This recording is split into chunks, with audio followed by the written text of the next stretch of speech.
बिस्मिल्लाहिर्रहमानिर्रहीम। लाखों करोड़ों दुरूदो सलाम मोहम्मद मुस्तफ़ा सल्लल्लाहु अलैहि वसल्लम और आले मोहम्मद पर। मैं हूं उमर दराज गोंदल। जनाब, पाकिस्तान तहरीक इंसाफ के आजम सवाती की गिरफ्तारी हुई और यह गिरफ्तारी भी बिल्कुल उसी तरह से जैसे शहबाज गिल की गिरफ्तारी हुई थी। इस बार भी तकरीबन मुद्दई भी वही हैं, मुद्दा भी वही है, लेकिन इस बार एक चीज की तब्दीली आई है। आजम सवाती के मामले में पाकिस्तान तहरीक इंसाफ फ्रंट फुट पे आके खेल रही है। आपको याद होगा जब शहबाज गिल की गिरफ्तारी हुई थी तो तहरीक इंसाफ थोड़ी सी डिफेंसिव थी, थोड़ा टाइम लगा कि उनका मौकिफ होना क्या है, क्या उन्होंने इस गिरफ्तारी की मजम्मत करनी है, क्या उन्होंने अपने लीडर के पीछे खड़े होना करना क्या है। लेकिन आज पाकिस्तान तहरीक इंसाफ की लाइन क्लियर थी। उसकी वजह क्या? उसकी वजह यह है कि खान साहब जो है उन्होंने जब स्टैंड लिया तो बाकी पार्टी को भी हौसला मिल जाता है। खान साहब ने आज किया क्या कि सबसे पहले उन्होंने ट्वीट किया और ट्वीट के हवाले से उन्होंने कहा कि NRO2 के हवाले से एक ट्वीट पर आजम सवाती को जेरे हिरासत तशद्दुद का निशाना बनाया जाना हमारी तारीख का एक और शर्मनाक वाकया है। क्या धौंस और तशद्दुद से लोगों को किसी फर्द और इदारे के एहतराम पे मजबूर किया जा सकता है? कुरान पाक हमें सिखाता है कि इज्जत और जिल्लत का वाहिद मालिक खुदाए बुजुर्गो बरतर है, जो हमें हमारे आमाल के मुताबिक उनमें से किसी एक का हकदार बनाता है। वो सब जिन्होंने सबसे बड़े मुजरिमों को कौमी खजाने पर अरबों का डाका डालने के बाद इतसाब से फरार ही की नहीं बल्कि एक मर्तबा फिर इक्तदार में आने की इजाजत दी, उनके मुकद्दर में जिल्लत लिखी जा चुकी है। अब बात बड़ी सादा सी है। ये खान साहब का ट्वीट है। फिर खान साहब ने आज एक जलसा भी किया और जो जलसा था चारसदा में, एक तो पहली बार मजे की बात यह है हमने सारी बात सुना कि ये जमीयत वाले मुख्तलिफ हैं, यानी मौलाना फजलुर रहमान वगैरह, और सुर्खे अलग हैं, यानी राइट और लेफ्ट की पॉलिटिक्स है। लेकिन इल्ला माशाल्लाह कप्तान के बारे में ये सारे मुत्तहिद हैं। आज चारसदा में 13 जमातों ने एक मुश्तरका जलसा किया जहां पे मौलाना फजलुर रहमान ने भी खिताब किया, अमीर हैदर खान होती ने भी खिताब किया, एक ही सफ में खड़े हो गए। महमूदो अयाज वाला मामला हमें नजर आया। लेकिन मजे की बात यह है कि ये तो इकट्ठे हो गए लेकिन अवाम को ये इकट्ठा नहीं कर पाए। लेकिन दूसरी जानिब जो इमरान खान ने आज जलसा किया है, उस जलसे के अगर मैं आपको सिर्फ और सिर्फ मनाजिर दिखा दूं तो आपको अंदाजा हो जाएगा कि वहां पे लोग किस तादाद के अंदर थे और कितने लोग आए। जरा मैं आपको एक मंजर दिखाना चाहता हूं जो जिससे आपको अंदाजा हो जाएगा कि लोग कितने थे।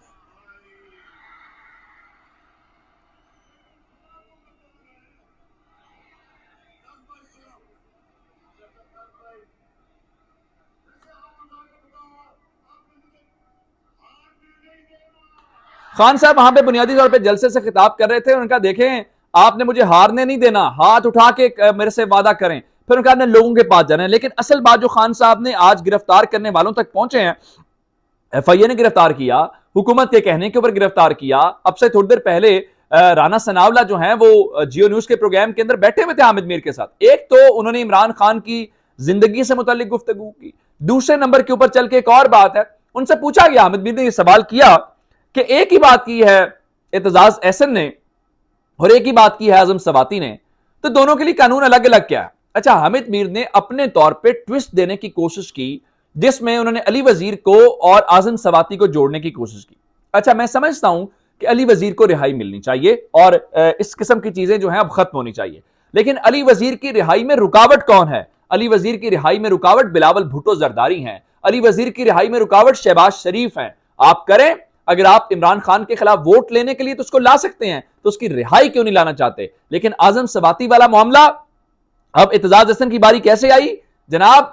वो राना सनावला जो खुद तो बड़ी बड़खें मारते हैं, इत्तेजाज हसन की बारी कैसे आएगी? आप जरा गिरफ्तार तो करा पीपल्स पार्टी वालों को दे, वो आपकी हुकूमत कल से पहले गिरफ्तार गिरा देंगे। और इस पर राना सनावला क्या कह रहे थे? राना सनावला कह रहे थे जी इत्तेजाज हसन का दिमागी तवाजुन बेहतर नहीं है, तब मुनासिब नहीं रहा या वो बिगड़ गया है, तो इसलिए उनको गिरफ्तार करने की जरूरत नहीं है। नहीं सर, दिमागी तवाजुन उनका नहीं बिगड़ा या वो नहीं हुआ, वो तो आज भी अदालतों में पेश होते हैं, मुल्क के मोतबर वकील हैं, उनका क्या नाम है।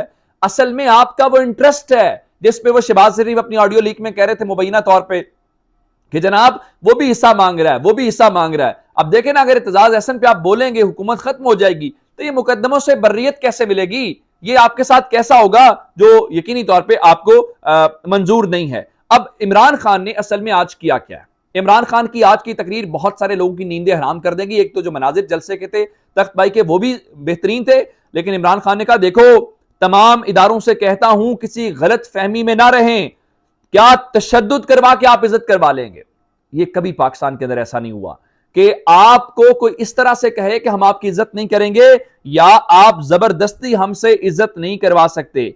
यह सूरत हाल थोड़ी सी दिलचस्प है और यहां पे आके मामला थोड़ा सा गड़बड़ हो सकता है। अब मैं आपको एक और बात बता देता हूं, खान साहब ने आज ही वहां पे कहा कि मैं अपने चीफ मिनिस्टर से कहता हूं कि वफाकी हुकूमत से पूछें कि अगर आप ताबुन नहीं करना चाहते ना करें, लेकिन फिर हम लड़ेंगे इस सारे मामले के अंदर और हम अपनी सरजमीन का दिफा करेंगे। लेकिन आप हैरान इस बात के ऊपर होंगे कि आज फजलुर रहमान ने भी जलसे से खिताब तो किया, फजलुर रहमान ने गुफ्तगू मीडिया से भी की। उन्होंने कहा कि खैबर पख्तूनख्वा के अंदर गवर्नर राज लग सकता है, इसलिए कि सूबे में और सवात में जो अमन की मखदूस सूरत हाल है, सूबाई हुकूमत अपनी जिम्मेदारियां ना निभाई तो विफाक अपना आईनी हक इस्तेमाल करेगा। भाई आप पहले भी इस किस्म की जो वॉर होती है, क्या वो सूबाई हुकूमत का मसला होता है या विफाकी हुकूमत का मसला होता है? वो विफाकी हुकूमत का मसला होता है। और क्या अफगानिस्तान जाके उनसे सूबाई हुकूमत मुज़ाकरात करती रही है, विफाकी हुकूमत करती रही है? विफाकी हुकूमत करती रही है, तो आपको ही जवाब देना है। फिर जरा एक और खबर इस्लामाबाद से सुन लीजिए। खान साहब ने तो चलें जो किया सो किया, एहतजाज करेंगे। All government employees grand alliance federal मुलाजमीन का एहतजाजी मार्च आज पार्लियामेंट के सामने पहुंचा और वहां पे वो धरना दे रहे हैं, एहतजाज कर रहे हैं, लेकिन किसी के कान के ऊपर जूं तक नहीं रीग रही। वो अभी तक इमरान खान को सिर्फ नीचा दिखाने में चक्रों में पड़े हुए, लेकिन इमरान खान तो कह रहा है कि अगर जनाब आप हमें तशद्दुद करके आपसे इज्जत करवा लेंगे तो ये आपकी भूल है। बल्कि वो तो कह रहे हैं जिन्होंने इन चोरों को इक्तदार दिया है, इनकी चोरी माफ की है, असल में वो इस मुल्क के साथ दुश्मनी कर रहे हैं। और खान साहब तो बिल्कुल तैयार नजर आ रहे हैं और अपने लोगों से 16 अक्टूबर वाले इलेक्शन के हवाले से भी बात कर रहे हैं। लेकिन आपको एक और खबर दे देता हूं, अब अगर आपने गवर्नर राज लगाया, अगर आप मसले का हल यूं निकालना चाहते हैं तो गवर्नर राज मसले का हल निकाल लें, लेकिन ये मसले का हल नहीं है। खबर सुन लीजिए, गुज़श्ता हफ्ते मुल्की ज़र मुबादला के ज़खायर में 30 करोड़ 30 लाख डॉलर्स की कमी हुई है। ज़र मुबादला के कुल ज़खायर 13 अरब 24 करोड़ 68 लाख डॉलर्स की सतह पर आ गए हैं। स्टेट बैंक के पास 7 अरब 59 करोड़ 69 लाख डॉलर्स हैं। तजारती बैंकों के पास 5 अरब 64 करोड़ 99 लाख डॉलर्स हैं। और आप जानते हैं कि आज काफी दिनों के बाद कल भी डॉलर बढ़ा, आज एक बार फिर डॉलर बढ़ रहा है, तो डॉलर की कीमत में इजाफा हो रहा है। और इस आग डाल वहां पे मीटिंग्स कर रहे हैं जनाब, वो बता रहे हैं कि सब समर जाएगा, पता नहीं कब समर जाएगा। फिर मैं आपको एक और जो खबर देना चाहता हूं वो ये है कि शहबाज शरीफ गए हुए थे काजाकिस्तान के अंदर और वहां पे उन्होंने मीटिंग भी की है, अच्छी बात है, मीटिंग्स करनी चाहिए, लेकिन वहां पे सूरत हाल कुछ इस किस्म की बनी कि शहबाज शरीफ को वो तवक्को ये कर रहे थे, वो तो इंडिया वालों को खुश करने के चक्रों में नजर आ रहे थे कि जनाब हम हर तरह के मुज़ाकरात के लिए तैयार हैं, हम सब कुछ कर लेंगे। और शहबाज शरीफ जैसे ही वापस आए तो उनको उनके केसेस खत्म होने के ऊपर माफी मांगी गई, लेकिन माफी जो केसेस खत्म हुए उसके ऊपर उनकी मुबारकबादें दी जा रही थी और मिठाई जो है वो खाई जा रही थी। लेकिन मैं आपको एक और बात बता दूं कि आज जब ग्रुप फोटो होने लगा वहां पे काजाकिस्तान में जो सेका सरबराही इजलास था, तो वहां पे शहबाज शरीफ को जो आम तौर पे पाकिस्तान के वज़ीर आज़म को इज्जत मिलती है, ये जितना प्रोमिनेंट, क्योंकि ये जारी बात है उसमें हमारा एक बड़ा रोल है, लेकिन उस शहबाज शरीफ को उस तरह से एक जोशो खरोश के तरीके से नहीं किया गया। जारी बात है, कैसे करें, क्या मुल्कों के पास इंफॉर्मेशन नहीं होती? तो यूं खुटे लाइन जिस तरह कहते हैं ना कि आप वहां खड़े हो जाएं और आपकी तस्वीर बन जाएगी, लेकिन वो खुश हैं कि जनाब देखें फॉरेन पॉलिसी में बेहतरी आ रही है, ये देखें जी शहबाज शरीफ के आने के बाद सारे मामलात कंट्रोल में आ गए हैं। पता नहीं कहां में कंट्रोल में, जो तस्वीरें आ रही हैं कम अज कम वो तो कुछ और ही कंट्रोल बता रही हैं। अपना बहुत सारा ख्याल रखिएगा। खुदा हाफिज।